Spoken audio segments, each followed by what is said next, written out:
Hello, and welcome to this eSchool News webcast. My name is Andrew Barber. I'm a senior contributing editor here at eSchool News, and I'm delighted that you could join us for today's presentation, which is sponsored by Fuel Education.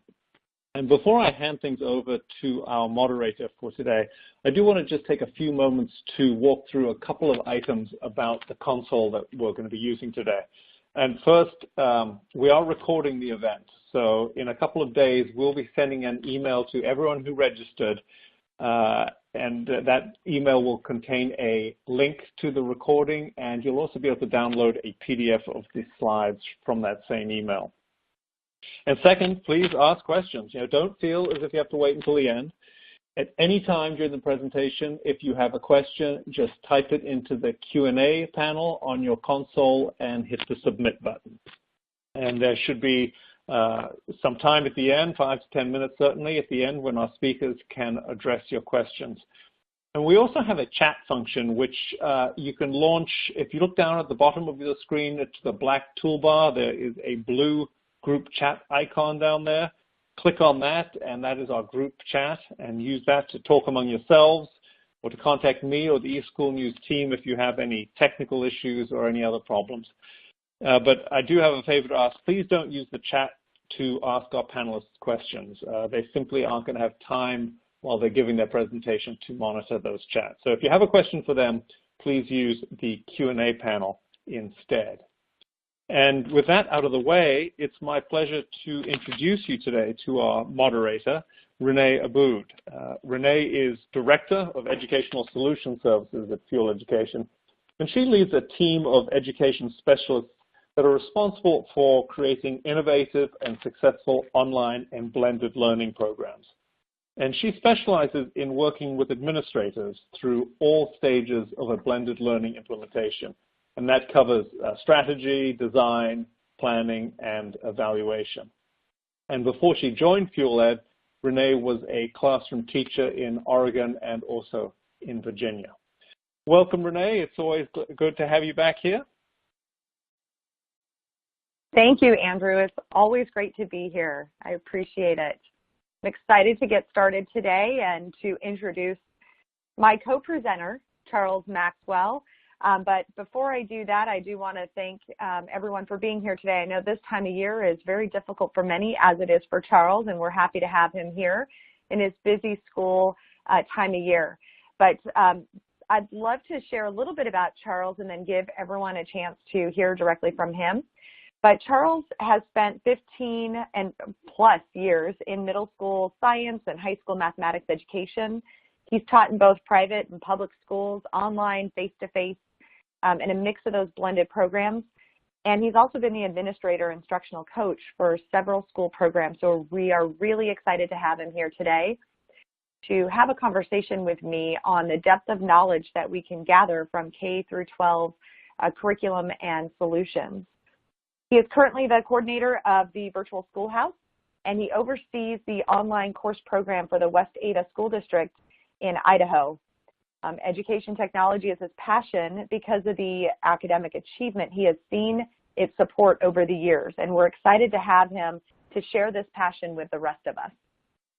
So before I introduce Charles to go ahead and get us started, I just want to share that Fuel Education's mission is to partner with school districts just like Charles's district, and to help to transform the education experience for students and for the teachers as well. That's one thing that you're going to hear from Charles today, is the impact that these solutions bring, not only for his students and the success that we see in the student performance, but also with his teachers as well. So it's with great pleasure that I introduce Charles. And Charles, go ahead and give us your introduction. We'd love to hear a little bit about you and your school and what brought you to the idea of blended and instruction in the classroom. Thank you, Renae. Hello, everybody. I'm really delighted to be here with you today. As Renae mentioned, my name is Charles Maxwell, and my official title is the coordinator of the Virtual Schoolhouse.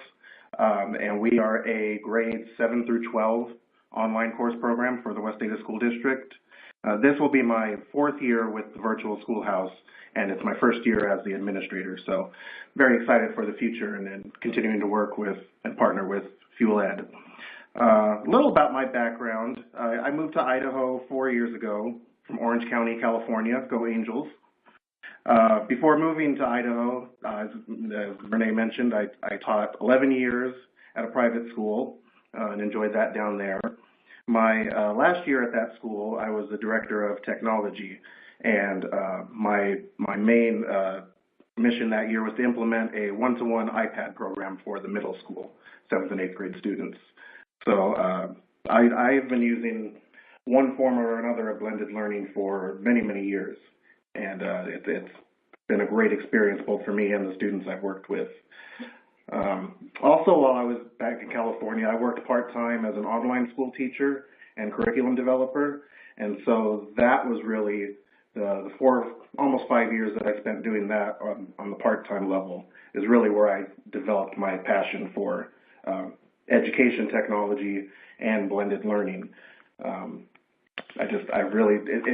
It transforms education. There's some things you can do with blended learning that you just can't do with traditional classroom tools and curriculum.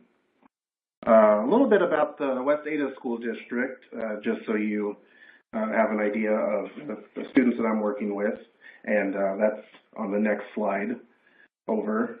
Got some demographic information about the West Ada School District. So we are the largest school district in Idaho. This year we did surpass 41,000 students. I just recently saw data on that. So you can see we've been growing pretty rapidly the last several years.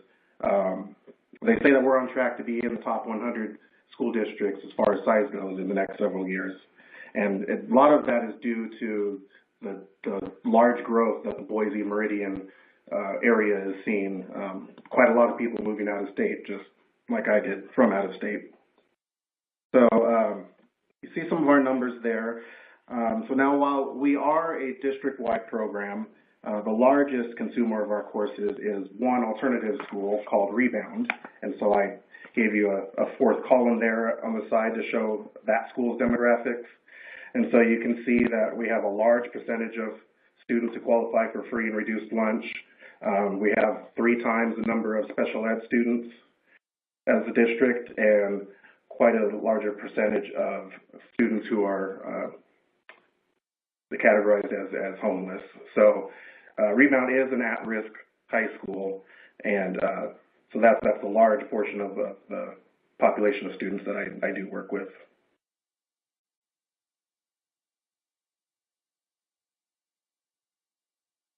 Thank you very much, Charles, for that explanation of the demographics. That helps to really set the stage for the conversations that we continue to have and bring relevance to other programs and leaders who are here to understand where your students were coming from. So if I can ask just a little bit deeper and further in that question, what problems were you facing outside of seeing these students and kind of the particular group of students that you were serving? But overall, what led you to identifying these problems that you faced in your district that led you to creating the Rebound program? Yes, so Rebound was created a little before my time in Idaho. They were created in 2011, and at the time the district saw that there were an increasing number of students who were not successful at the comprehensive high schools or at our academies. So we now have kind of a 3-tier high school system. There's the traditional comprehensive high schools, which we have 5 of. There are schools we call academies, which cap their class sizes to 20, and so those are for students who just aren't finding success at the comprehensive level. And if the academies are not a good option for the student, then there's Rebound. And so that Rebound, they just focus on 1 class at a time, sometimes 2, and it's completely individualized. They take all of their classes through the virtual schoolhouse, so all of their coursework is online. And we've just seen tremendous success with Rebound over the years. And so the position of Coordinator of Digital Learning, which was my predecessor's title, that was created in 2013, 2 years after Rebound, mainly to support the Rebound School of Opportunity and their students. But over the years, we've actually come to meet a whole lot of other needs in the district. I mentioned the size of our district a minute ago and how much we're growing. And so we get a lot of families that are moving from out of state mid-semester for whatever reason.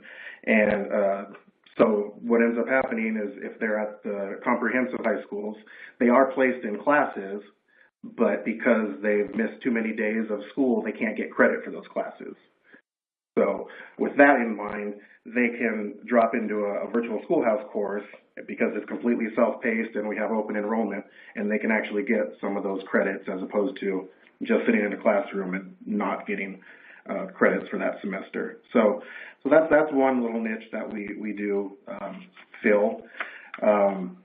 We also have some students that are taking courses on top of their regular school load, and so we're another option for courses for them to take that way as well.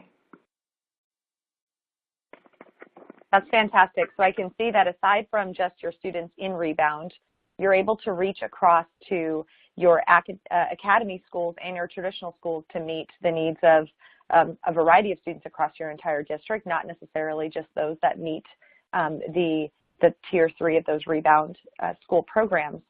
So one thing that I have heard from many districts, particularly the leadership, is the fear and concern about students who feel that if they have this option that they may no longer attend traditional classrooms and would rather attend and be a part of these offerings that are being given, for example, by your virtual schoolhouse.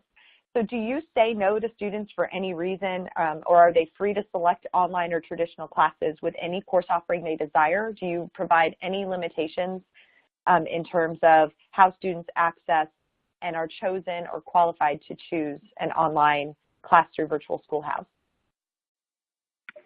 Yeah, so there's 3 basic models that we have in place for students to take our courses. So students that are at the comprehensive high schools, we have a class period built into, that can be built into a student's school schedule called a virtual learning center.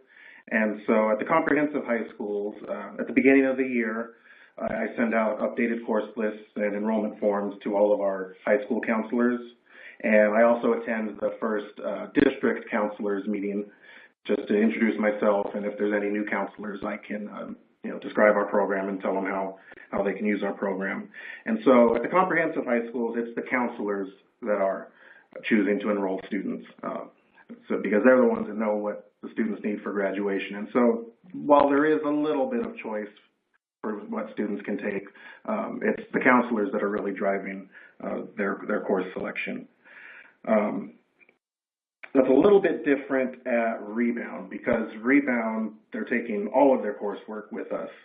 So when a student's enrolled at Rebound, the counselor here creates a grad plan for them, basically letting them know which classes they have received credit for and which credits they don't have yet.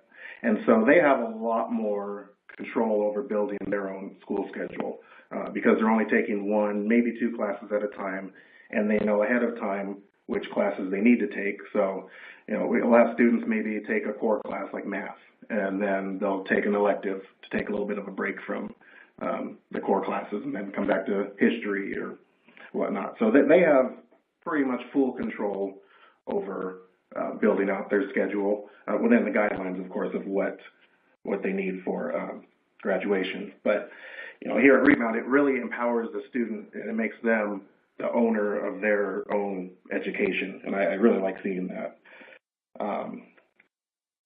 And here at Rebound, also, the way it's set up, the picture that you see there on the slide, that's one of our labs here at Rebound. So there are 3 labs, and each lab has a mentor in it, and the mentor is that group of students' main person of contact. They're there to encourage them, help motivate them, connect them with support when they need it. So they're kind of the first line of defense, so to speak. And all of our high schools also have a trained virtual schoolhouse mentor. And so they know our program inside and out. And so at those comprehensive high schools, that's the particular teacher and classroom that students go to when they're enrolled in our courses. And lastly, as I mentioned, we do sometimes have students who are taking courses outside of the school day. So we call those our asynchronous students. One really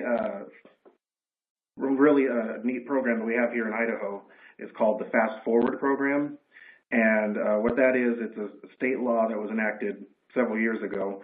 And so the state will pay up to $4,125 of tuition costs for students in grades 7 through 12 for the purposes of advancement. So a student that wants to graduate early as a junior can use these funds to take one of our courses. They can use the funds to take college courses, and we have dual credit courses with some of the local community colleges. So we're really fortunate to have this program. And we do have, I forget what the number is, but it was in the hundreds of thousands of dollars of college credits that students earned last year if they had taken those classes as college students versus as high school students. So the state really is trying to help our students move forward, and so we're a part of that as well. That's fantastic. One thing that we may want to just kind of address and see if you've had this problem. It may not be something that you've dealt with at West Ada, but do you have students who elect or are choosing to leave traditional and move to your model, not because they fit the criteria of students who are falling behind, but a traditional student who just chooses that they may want to take your online course program through Rebound? Are you finding that it is something that your traditional schools are seeing a decline in their enrollment and an increase over at Rebound, or do you not seem to have that difficulty? No, we don't see that too much. Rebound is an alternative school, and so it's classified specifically for at-risk programs, or at-risk students, as the state defines an at-risk student. So they have to meet certain criteria to come to Rebound. Now, if they fit that criteria already at their comprehensive high school, then they may elect to come to Rebound. But the virtual schoolhouse is not set up as an online school. We're just a supplemental program in the district, except in the case of Rebound, because that's what Rebound is. Great, and it sounds like your counselors do a really great job in doing an intake of students who may go to them to request an online course for whatever reason. I like the idea of the dual credit or taking the advanced placement courses for needs or looking at things that might help them with those additional tuition costs that the state provides. And I'm sure that communication you have with your counselors is key in ensuring there's a great line of communication open and an understanding of the expectations. Yeah, there really is. Our counselors, we have great counselors in this district, and they really are key to student success here. So yeah, we do have great communication with them. Fantastic. One thing before we move to the next slide, Charles, one other thing that you mentioned that I feel is really important and probably should be called out is when you talked about the role of the mentor being this, line of defense you stated, and the ability to build that relationship with students. I just was at iNACOL earlier this week, and I listened to a group of students and a student panel, and the one thing that was very common across all of those students that they kept repeating over and over again was the change in a blended model allowed them to have a much stronger relationship with the adults that were supporting them, whether that were teachers, mentors, facilitators, counselors. They felt that they had a much stronger relationship. Are you seeing that the role of the mentor being that kind of identifying and supporting that line of defense has made a direct impact on how your students feel they have a better relationship with the adults that are supporting them? Absolutely, 100%. That's exactly the case. So I think Rebound probably has the best student mentor relationships, simply because that's the way the school is built. That's the model the school is created around. And it's interesting to see across the district different mentors at our different schools. You see it in the data when we look at our end-of-year completion rates. The schools where I know the mentors are really connecting with the students always have a higher completion rate than the schools that the mentor, just for whatever reason, is not really connecting.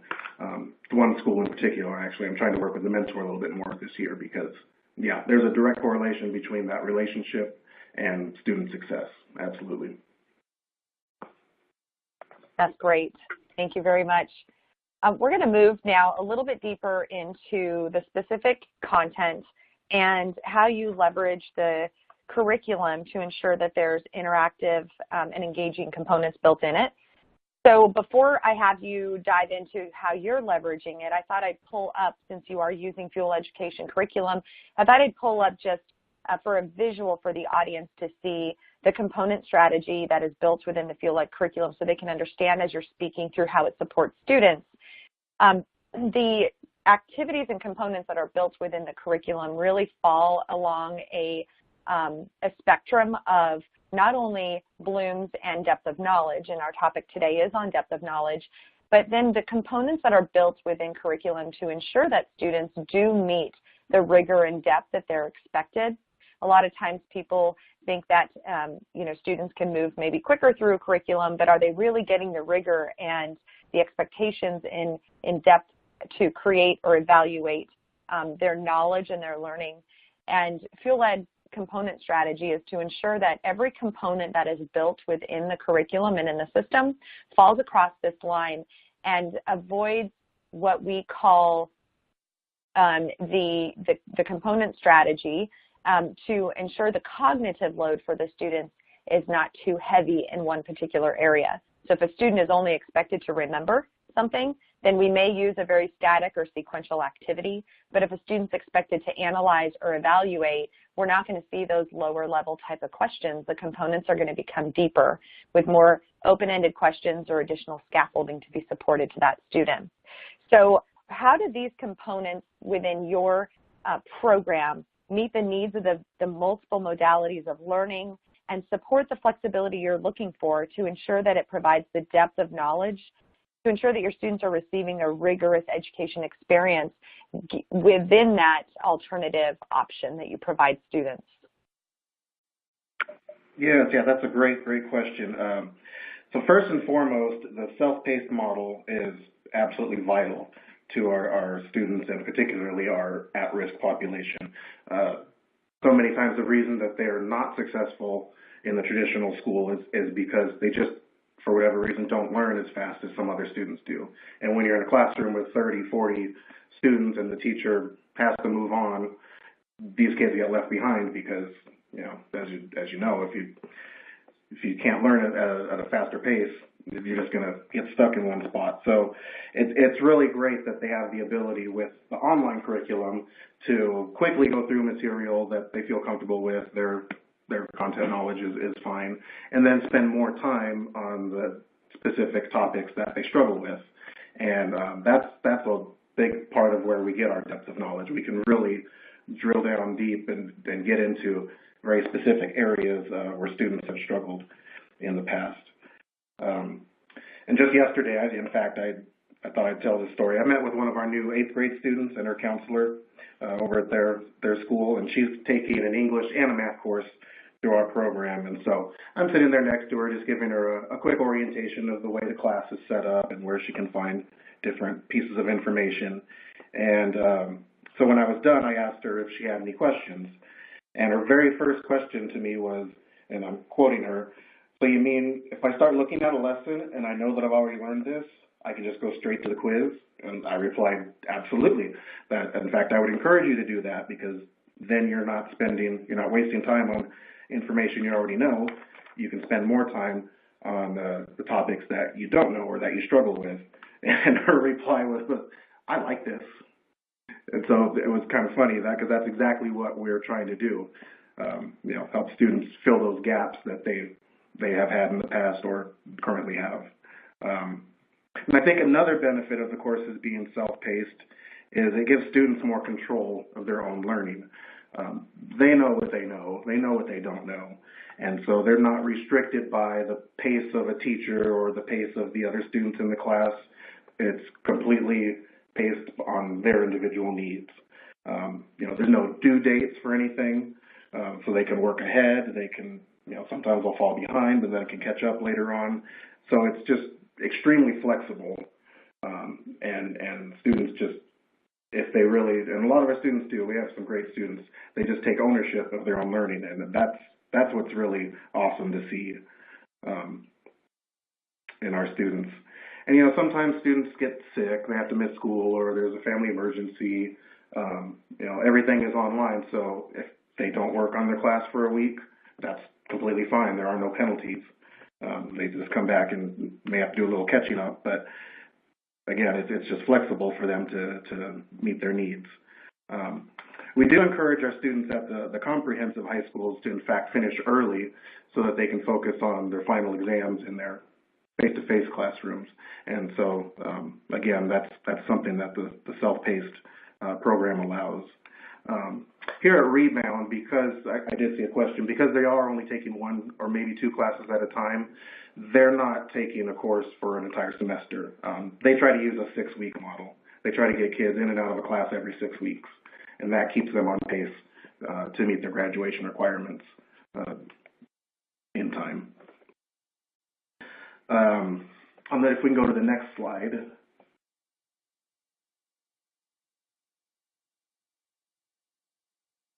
So yeah, there are many, many different tools in the courses that address multiple modalities of learning. A lot of visuals, obviously. There's lots of interactives and video content, and for students that learn that way. There are also traditional practice problems. For example, in my math courses, there is an ebook attached to the course, and so I do have some students that, you know, their basic way of learning is they'll say, just give me an example and I'll figure it out. And so if they're the traditional textbook type student, they can do that as well, on top of the interactive material in the lessons. What I really like about a lot of the interactive components is that they're giving students instant feedback. So I've seen in the English courses, there are these matching. You have to match a vocabulary word with its definition. And so while it's not the actual assessment, it's a formative assessment within the lesson, so the student can get some feedback and know which material they're comprehending and what they're not. My math courses have a lot of step-by-step audio. There's somebody speaking, similar to what Khan Academy or some of those programs do, working through a problem step-by-step while the student sees it on the screen. And so they're also getting some of that direct instruction as well, which is great. I've seen a lot of the courses have some little mini games built into the lesson so that the lesson is a little bit more engaging, a little bit more fun for the students, but they're still getting that content, that depth of knowledge. I've worked with an online school in the past that had very, very static content, and I was never comfortable with it.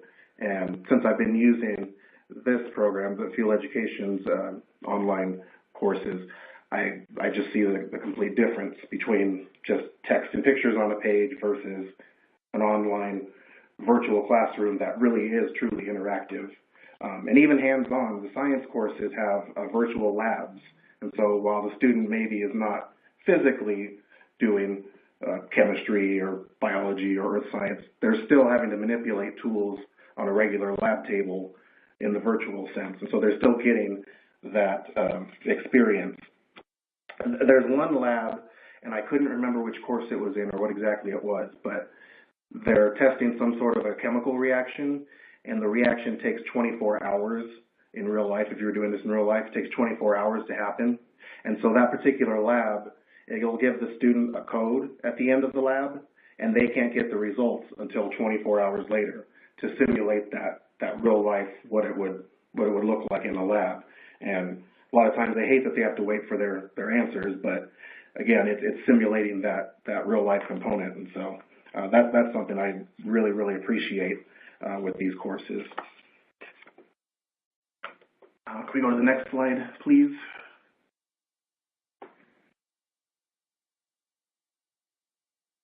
Yeah, and so this is something I mentioned before, the self-paced model, giving students more control. They don't have to rush through anything. And the most important aspect of these courses, I believe, is that they are standards-based. And through the introduction of content, the students practice with it, they review it. There are multiple formative formative assessments within the lessons to give instant feedback to students. And so if they're truly engaging with the course, they really are getting the rigor that they would in a face-to-face classroom. In fact, I always tell people they're getting more rigorous curriculum in an online environment because in a sense, they're teaching themselves, obviously with support, so their mentor and teachers, but as you all know as teachers, to teach some content, you really have to know it. And so that's kind of the model that I see with our students too. If they're going to prove to us through their assessments they really know the material, they have had to work with it and manipulate it and actually comprehend the material. Renae, if you would, could you pull up slide number 15? I know we're going to use it later for a different topic, but I wanted to show that because I think it was appropriate to what we're talking about here. This is one assessment in my 8th grade math course that I pulled up, and you can see it has the very specific standards that each question in that assessment is addressing. And so although this is an 8th grade class, you can see that there are 6th and 7th grade standards that are being addressed, and that's exactly what we look at as a district. We're always looking at our priority standards. What are the standards we really want students to learn, and what are the supporting standards that they have to master in order to hit our priority standards? And I love that that's the same pedagogy and philosophy that Fuel Ed uses in building their courses. To meet this 8th grade standard, the student obviously has had to have met the 6th and 7th grade supporting standards below it. And so that's something that's built into these courses. And so I know that they're getting very rigorous material. I know it has a depth of knowledge to it, and I know that they're not missing important content that they need to know. And I really, really appreciate that about the curriculum and the design of it. Thank you, Charles. A lot of what people look at when they think about the ability to unpack those standards and ensure that students are getting them addressed exactly where they need to be within the online curriculum comes with a level of adaptivity. And so before we go to the next question and you talking a little bit more in depth about how this works within your program, I thought I'd just share a little bit about a report that was written by EdSurge. And you can all probably go ahead and Google this and find it, but it is Where Adaptive Learning Occurs. And they've identified 3 areas within digital content where adaptivity can occur to create those feedback loops and supporting students at the level of where they really are. And there are 3 components of that. And the first one is within the assessment. And that we see a lot with a lot of programs where students take assessment questions and it will either drop them down a couple of levels by asking them easier questions, or it'll continue to create more rigor and ask them deeper questions and see if it can identify what level the student is at. And a lot of schools leverage this type of technology to identify where are students across the standards. Then you take it a next step and you look at content. Where can adaptivity occur within the content itself? Can students receive feedback loops, branching and scaffolding that occur directly right there within the content as they're learning it? And then we take it even a step further, and EdSurge mentions that sequence is another component. And that's where you could gather the data, analyze the data, and then adjust it based on the student's learning path.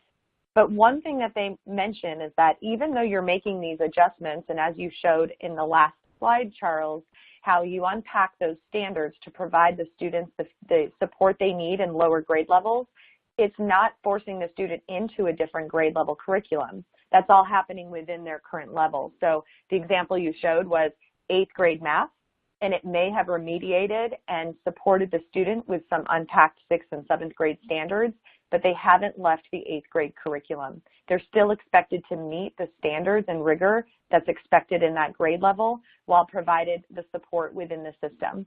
This type of artificial intelligence, per se, is where adaptivity can occur within learning. And the one thing that at Fuel Education we really strive to do is to take these 3 components that EdSurge calls out as different providers out there able to provide different levels of adaptivity and try to make sure all 3 of those components are built within a single solution. So, Charles, I want to ask how you leverage the power of this type of intelligence and adaptivity within your program. Yeah, so again, I really appreciate that the courses are built to adapt in real time to students. And so in a way, we teachers and mentors use data that's given to us to, in a way, support the support that's already there. So I feel like we get 2 levels of support. So the first thing I wanted to talk about here is the types of data that we get for students. What you're seeing here is the Peak dashboard. This is the initial page that when you log into the system, you will see. And over on the right-hand side is one area that I use on a daily basis. There are these student activity alerts, and there are some standard ones that are already put into there, but I use some custom ones. I create custom ones. And so, for example, you can see I've got an alert that tells me which students are going to be ending their class soon. I believe I put as the criteria their end date is within the next 7 days, for the next week. I've created one where I can immediately see which students are below 70%, which students are 10% behind where they should be to be on pace to finish in time, 20%, and so on. And so this page for me is vital. I just get a very quick snapshot of where my students are, and I immediately know what types of interventions these students are going to need.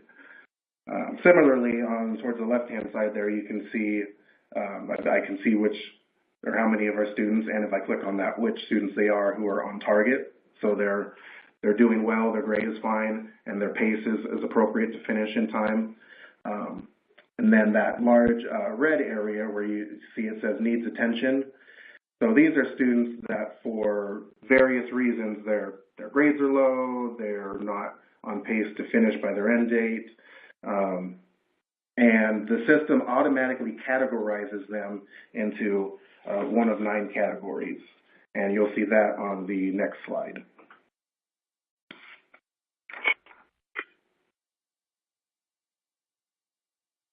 So this is Peak Office. This is the place where we can find more in-depth data on our student enrollments. And so what I was mentioning on the previous slide, the red area that says students need attention, here it's breaking them down into 9 very specific categories. And they're based on performance, so that has to do more with the students' grades. There are pacing risks, that has to do with their progress in the course, and then again, those students that are on track. So, for example, if I were to click on the struggling link that's just below that circle chart, I would get a page populated with the students who are categorized as struggling. And struggling has to do with the 2 components there. They're both behind schedule, and their grade is below 70%. There's an underperforming category. That's students who are, their pace is fine, but again, their grade is below 70%. So there's very specific criteria for each of these categories. And again, you know, as a classroom teacher, I could never just look at my grade book and pick out this information. You know, there would have to be some data analysis that I'd have to do to get this information. This is just done for me. And so because I know what each of those categories means, I know what types of interventions those students need. And that's what our mentors are using all around the district to help their students engage where they're at. So this right here is extremely powerful for me. And now with that, I wanted to connect that back to the adaptability of the courses. The Summit courses have an initial benchmark that students take, a benchmark assessment, and it tells it gives the course a baseline, tells the course where students are comfortable, which parts of the content that they know, and where they struggle. And then that's where the adaptation comes in. They'll get extra supports in those areas that they struggle with. and that's really powerful as well. The in-course data that I use on this slide here that you see, so I pulled up just one assessment for one particular student, and I can look at their historical grades for that assessment. So just by looking at this page, I can see, okay, so this student took this quiz twice on October 2nd. They did fine on their first attempt. They came back in probably trying to get a 5 out of 5, but they scored worse.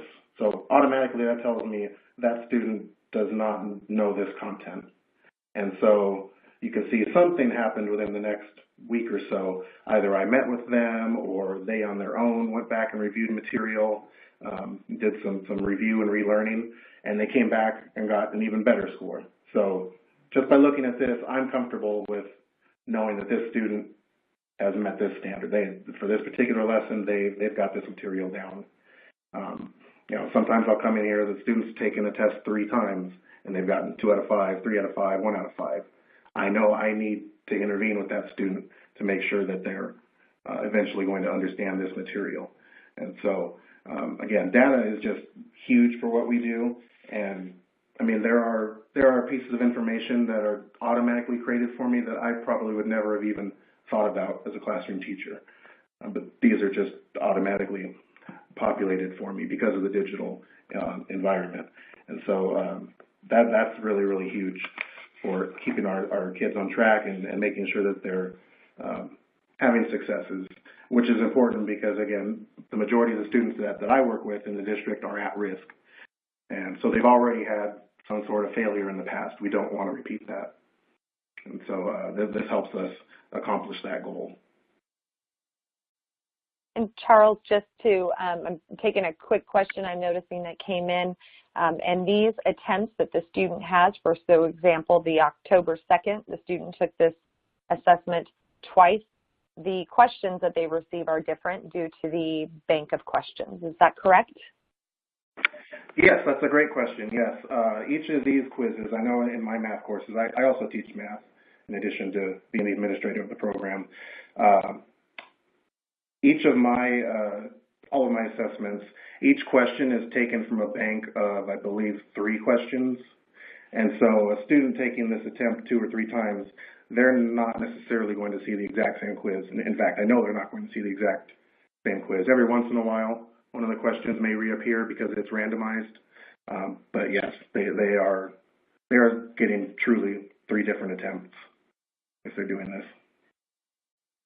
That's great. And one thing that is not visible in this screenshot is that if a teacher were to go ahead and click on that attempt, they will see the exact question that the student was presented with and which answer the student selected.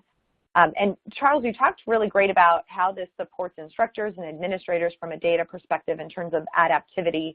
One thing that you mentioned that I want to also call out, and maybe you can speak a little bit more to, is the automated instructional path that students are placed. You briefly mentioned that students take the initial readiness at the beginning of the course. It places them on a instructional path, whether that is what we call on target or supportive. But that pathway does change for a student. They will work up and down that path. If the system, through the automated data and intelligence within the technology, if it notices the student is struggling, it's going to drop them to the supportive path.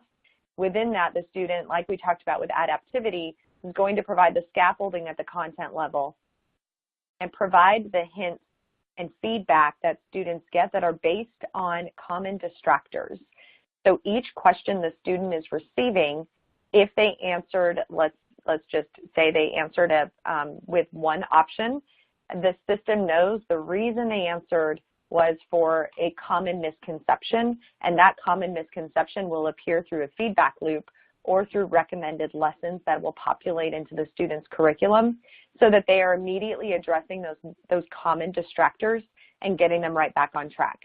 So are you seeing, Charles, that this not only is providing the data to support your teachers and administrators and supporting the students, but are you finding that students are able to remediate and get their questions? I know you mentioned it earlier, they get their questions and answers immediately before they're going into an assessment to prove their proficiency. Yes, yes, and that's related to, you actually made me think of something else. That's related to these assessments here. So, for example, when I'm working with a student, I'll pull up one of their attempts that they did a little bit more poorly on, and we'll go through the questions that they got wrong. And what I like is, as a teacher, when you have taught for several years, especially in math, you know why students got the answer they got. You know what the misconception is because you've seen that over and over again. And what I like about the design of these courses is when you go in and you look at some of these questions and the 4 different options for answers, some of the options are those common mistakes that students make. So order of operation, for example, if a student's adding before they should have multiplied, that answer is one of the choices. And so, it sounds like maybe you're trying to trick the students, but no, that's because when I see that answer, I know where it is that they've gone wrong, and so I can immediately address that without even having to think about it too much. Thank you. That's great. We've got a very strong assessment and research team who takes pride in knowing that is identified. So it's great to hear you validate that that's working. So next, I want to go ahead and take some questions that have come in from the audience. I am going to go ahead and ask you these, Charles, and between you and I, we can kind of respond. But one of them that I thought was really interesting, and maybe you can share a little bit about, is somebody asked, as we're talking about this feedback and providing students that immediate feedback that they need, the system does allow students to type in answers. It's not all multiple choice. There's a lot of different assessment types, drag and drops, and multi-select, and fill in sentence completion. How do you support, and you can let me know if you leverage the field-led instructional team or if you do this on your own, but we know that there are assignments that require students to fully write a response or upload a document. How are you providing students the feedback through there? Is that coming from field-led instruction? And if you guys are doing that, how is that being handled with your program? Yeah, so for the most part, we're leaving written feedback. I know our English teacher does that. We have an in-house social studies as well. So on an essay, for example, they can go in and you have some great points, but you didn't have any evidence. Could you add some evidence to paragraph such and such? I know me with math, I'll also sometimes download the test document, and so then I can, on my own computer, mark it up and resubmit it. And I'll do that a lot of times, and as the feedback comment, I'll tell the student, I've uploaded this document with some notes or corrections. Please take a look at this. And so I know that they're getting, the traditional, what you would do in a traditional classroom, mark up their assessments and give them feedback that way. So even with the multiple choice questions, I can go into a quiz and I can leave a comment on particular questions. And I do that every once in a while as well, because I know the student can go back and see that and, oh, that's why I made that mistake. And so, yeah, we do that with every assessment almost. Fantastic. And just to take it a little step further from functionality standpoint, originality checker, otherwise known as Turnitin, is also a tool that, as Charles stated, he's able to just grab that document the student might have submitted or the written response and be able to cross-check it against for plagiarism, and then also be given the markup tools to then be able to do the markup right directly within the program and send it back to the student with their feedback. So great to see, Charles, that that's something that you guys leverage very heavily. So another question that was brought in is, do teachers create the courses or are they pre-created? And that came in a little earlier, so I know you got a little bit further into how you leverage the field-led curriculum, but this may also bring in a little bit on customization. So let's start first, Charles, with do you use the courses as they come with the full semester content and curriculum, and do you customize those courses to add and modify to meet your needs? Yeah, I can give basically a twofold answer to that. So for the most part, the courses are pre-created. For the most part, we just use them as is. We do have the ability to modify or add. So there's some areas where I've seen students are always struggling with say, a particular project, I have some tutorial documents that I've created, and I've inserted those into the course in those particular places to help students. The other piece is Fuel Ed. You guys have been extremely accommodating to meet our specific district curriculum needs. So one example I can give is our U.S. History 10 course. It actually ends up matching with Fuel Ed's Social Studies 8 course. That's the actual standards that we teach in high school U.S. history. And so Fuel Ed has allowed us to create a customized course that's a little bit different from Social Studies 8, but it's using the content from Social Studies 8. And so now we have that in our West Data catalog as U.S. History 10. So it's really flexible that way. Yes, we do use the courses as created and modify them. We also do have a handful of courses that have basically been built specifically for us. That's fantastic. Thank you, Charles. Yes, we do. We enjoy making sure we can meet the needs of every district, and we definitely want to make sure your students are getting the standards that they are required within your district. Good to see that. And then lastly, before we close out for the day, what tip would you give, Charles, to the audience in terms of getting programs started or continuing to support students, both not just in the alternative setting you have in Rebound, but building that partnership you have across your district and with those that are supporting your school as well? Yeah, so in our district, for the most part, not every actually most of our new initiatives do not come from the top. We're not just told this is what we're doing. Our district leadership is very good at looking at the district as a whole, seeing the needs, and then working with the individual schools to come up with solutions for those needs. And I know that's how our program was started. There was just a need for one more tier of schools, one more level of intervention for students that just were not finding success with what we currently offered, and that was the main push to start Rebound, start Virtual Schoolhouse. And so I guess that's the tip I would give. If as a district you can work together to meet your needs, then you just find the tool that you need to use to meet those needs. Great. Thank you so much, Charles. It was a pleasure chatting with you and hearing about your school program and all of the great things that you're doing to support students, not just with Rebound, but across your district to meet the needs of a variety of students through online and blended programs. I appreciate everyone's time. Andrew, I'm going to pass it back over to you if there's anything you need to address with the rest of the attendees. Otherwise, I thank you so much for this opportunity, and Charles, thank you as well.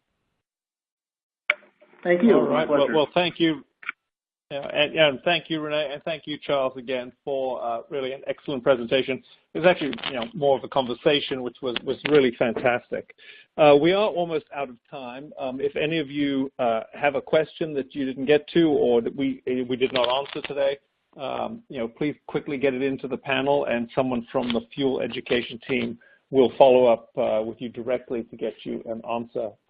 And I would also encourage you to visit the Fuel Education website at the URL that's up on the screen right now. Fuel Ed has a whole bunch of resources on their website that can help. So as we wrap up, I want to thank Charles Maxwell and Renae Abboud again for excellent presentations. And I'd also like to thank Fuel Education for its support today. And one final reminder, we will be sending out an email to all attendees when the recording of the webinar is ready. So thank you again, and this concludes today's webinar. Goodbye.